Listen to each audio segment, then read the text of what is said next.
উত্তর তুমি পেরেছো। ফায়ুফসাহু লাহু কবরুহু 70 যিরান, আপনার কবরটারে 70 হাত লম্বা করে দেয়া হবে।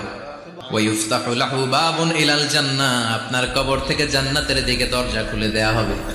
ওয়ায়ুলবাসু মিন লিবাসি আহলিল জান্নাহ, জান্নাতের 2টা রেশমি কাপড়ের পোশাক এনে আপনারে পরিয়ে দেয়া হবে। আর বলা হবে নাম কানাউমিল আরুস, ঘুমাও। তোমাকে লম্বা সময় পাড়ে দিতে হবে, ঘুমাও। কানাউমিল আরুস, যেমনি বর বাসর রাতে আরামসে ঘুম দেয়। কিয়ামতের জন্য ইসরাফিলের সিংহায় যে ফুৎকার আছে, ওই ফুৎকার ছাড়া কোনো কিছুই তোমার ঘুম ভাঙাতে পারবে না।